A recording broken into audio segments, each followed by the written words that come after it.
Welcome back to Chasing Common Ground. Today we're going to try something a little bit different. What we're going to do, as you can see, I'm wearing a Bumble hat. This is not sponsored by Bumble, but it works good for securing the microphone because I am about to hop on to my Echo bike, which is basically a fan resistance bike. If you want to see my workout, you can tune in on YouTube or watch on video on Substack. I'm going to ask some commonly asked questions or just questions that are designed to serve my audience. I've used ChatGPT to generate these.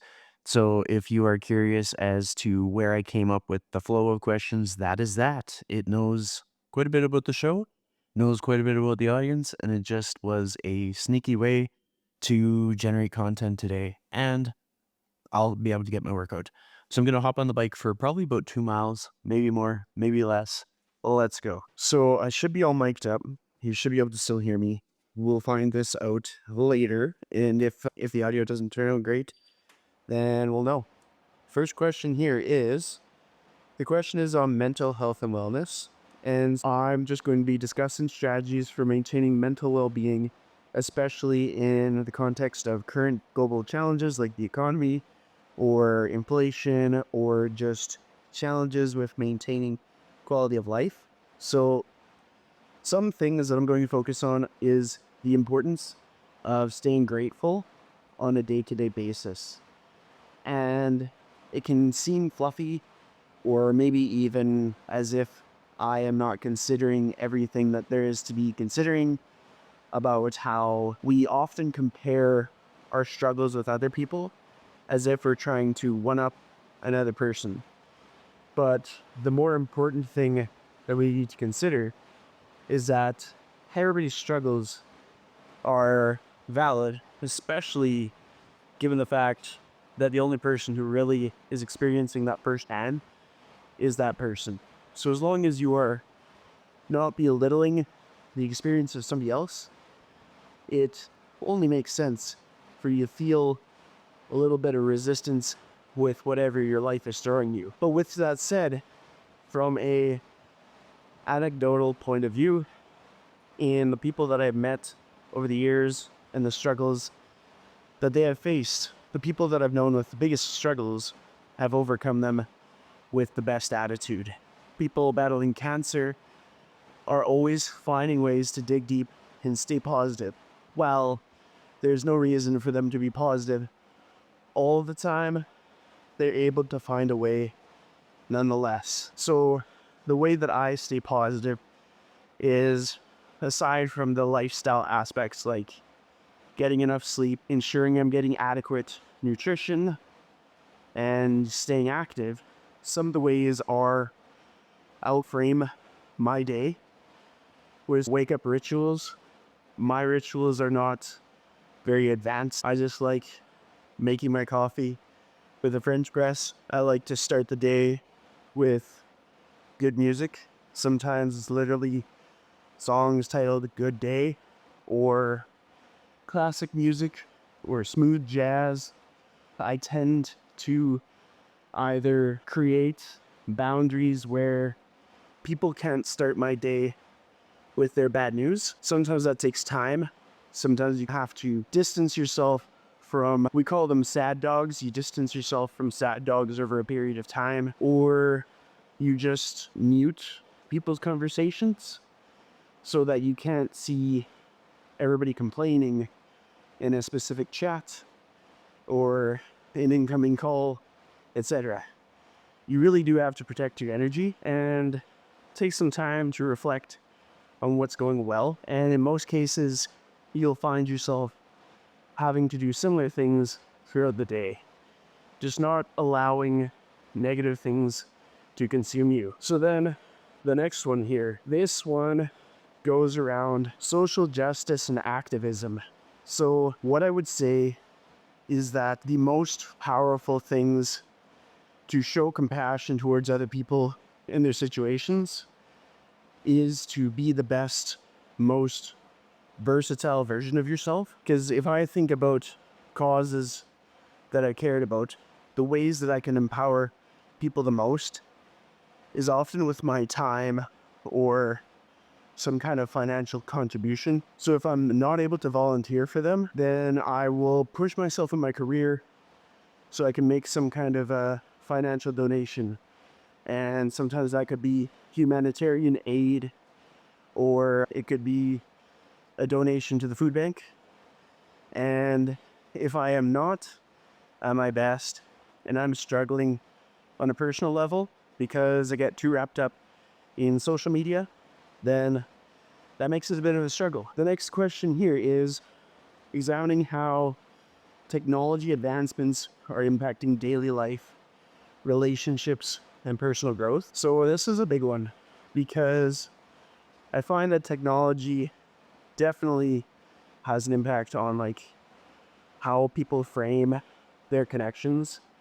So they might think that they're really connected and they're really attentive to who they are as a person and what they're looking for. But I find that it's skewed greatly by our point of view based on someone's internet persona. We aren't having real conversations the way we would have 20 years ago. So my challenge to most people would be to take time to have more real conversations and take those as the reality above and beyond what you know to be true from what you've seen on social media. And this comes up a lot where if somebody is used to seeing the highlight reel of somebody on a dating app or on an Instagram profile, they'll often take it as that is that person as a whole, and they couldn't possibly have any flaws, when in reality, nobody's perfect. And there's nothing wrong with that. Nobody has to be perfect. And so we have to take into account that chances are everybody's going to have some quirks. They're going to have some things that make them relatable. And they're going to have some things that require some level of compromise. But there's a lot of good things in life that require some amount of compromise. Whether it be that some people need a little bit more patience when going on steep hikes, or maybe some people, it could be some kind of a communication thing where not everybody is outgoing or not everybody is patient. And so a person that's not patient would probably require more patience from the people around them. Next thing here, right now we are at 2.27 miles. Not bad. So cultural diversity and inclusion. The reason that this comes up is because I don't want to be perceived as a one-trick pony or somebody with too heavy of a bias. And so if I have the experience to learn about somebody else's food or somebody else's traditions or somebody else's religion, I think it enhances my life. And I can only assume that it could probably have a similar effect on somebody else's. Because the more we learn about the people we don't know anything about within ethical parameters, as long as they're not cannibals, the more that we learn about people that we know nothing about, the more we'll probably find that we have something in common. And even cannibals probably have something in common with us. It's just they're probably going to eat somebody. So buyer beware. Next thing here is personal development and productivity. So I'm going to share some insights on habits, routines, and mindsets that contribute to personal and professional growth. For me, I, as a self-employed person, am always going to be doing my bookkeeping throughout the year. And sometimes that is just the amount of invoices I put out, the amount of revenue I did, how my calendar looked. And over the years, all that stuff has transformed so much. But if I didn't take the time to reflect, if I wasn't doing my own accounting, I would take that for granted. I would think, why am I not where blah blah is? I would think, why am I not further along?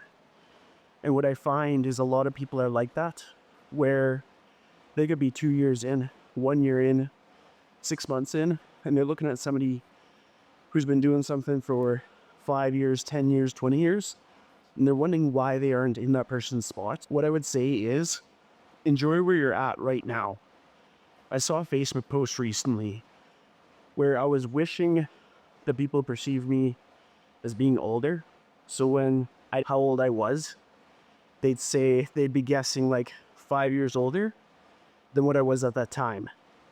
And I felt that was like a status symbol, like I was entitled to more.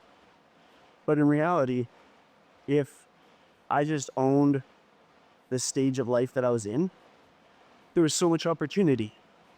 Unfortunately, there still was opportunity, but I really had to make a mindset shift. And now in my 30s, I'm wishing that I would have capitalized on owning where I was at that point and just being grateful for the opportunities and not trying to have some kind of a status in my early 20s, not trying to come off as wiser than I was or more mature than I was. Because admittedly, I made a lot of mistakes. I learned a lot in a decade.